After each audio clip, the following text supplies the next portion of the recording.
Qatar के खिलाफ हुए 3 खाड़ी देश, भारत के समर्थन में आवाज की बुलंद।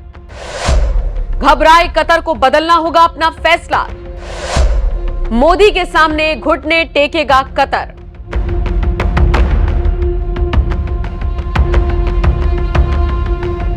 नमस्कार, मैं हूं आपके साथ नम्रता और आप देख रहे हैं एनएमएफ न्यूज। कतर को मोदी सरकार के सामने घुटने टेकने होंगे क्योंकि मोदी सरकार को समर्थन मिल गया है 3 खाड़ी देशों का।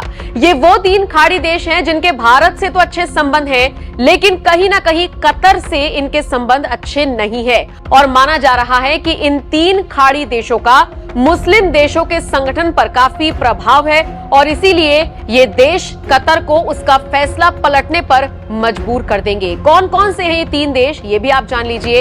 इनमें पहला है सऊदी अरेबिया, दूसरा है यूएई और तीसरा है ओमान। ये 3 देश प्रेशर बनाने जा रही हैं कतर पर। मोदी सरकार का साथ देने की इन तीनों देशों ने ठान ली है और अब ऐसे में माना जा रहा है कि कतर को बहुत बड़ा झटका लगने वाला है। आपकी जानकारी के लिए बता दें, बिना किसी की दलील सुने, बिना अदालत में खुद को सही साबित करने के कतर ने 8 भारतीयों को फांसी की सजा सुना दी है।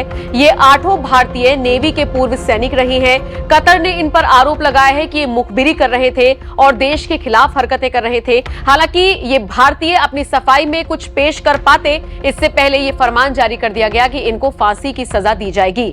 अब भारतीयों को ऐसी हालत में मोदी सरकार तो किसी भी कीमत पर नहीं छोड़ेगी, इसीलिए एड़ी चोटी का जोर लगाया जा रहा है कि इनकी फांसी की सजा को रद्द करवाया जाए और इसी के साथ साथ सकुशल इनको भारत वापस लाया जाए। दूसरी तरफ इन 8 भारतीयों के परिवारों को अब मोदी सरकार से बहुत उम्मीदें हैं और इसीलिए मोदी सरकार हाथ पैर मार रही है। लेकिन खबर ये मिल रही है कि कतर को अब अपना फैसला हर हाल में बदलना होगा, उसे घुटनों पर आना ही होगा। देखिए, इसके पीछे कुछ एक ऐसे फैसले हैं जो मोदी सरकार ले सकती है और इसका सीधा असर कतर पर होगा और कतर बर्बाद हो सकता है। अब निश्चित तौर पर 8 भारतीयों के लिए कतर इतना बड़ा रिस्क तो नहीं लेगा, तो ऐसे में हो सकता है कि वो अपने फैसले को पलट दे। देखिए, सबसे पहले हाल ही में भारत सरकार ने एक बड़ा फैसला किया। साउथ अफ्रीका के एक देश मोजाम्बिक के साथ मिलकर वो अपना एलएनजी प्रोजेक्ट पूरा करने में लगा हुआ है, उस पर काम तेज कर रहा है। हाल ही में केंद्रीय पेट्रोलियम मंत्री हरदीप सिंह पुरी ने इस पूरे मौके का जायजा भी लिया था। वो तस्वीरें, वो वीडियोस हमने आपको दिखाई थी। हरदीप सिंह पुरी ने अपने एक्स अकाउंट पर उन्हें शेयर किया था। दरअसल भारत 42% नेचुरल गैसेस कतर से यहां पर लाता है। ऐसे में अब अगर कतर अपने फैसले को बरकरार रखता है तो भारत और कतर के रिश्ते खराब होंगे और ऐसे में भारत अपनी इस व्यापारिक डील को भी खत्म कर सकता है। ये डर है कतर को और इससे उसकी अर्थव्यवस्था पूरी तरीके से चरमरा जाएगी। फिर दूसरा बड़ा झटका भारत क्या दे सकता है?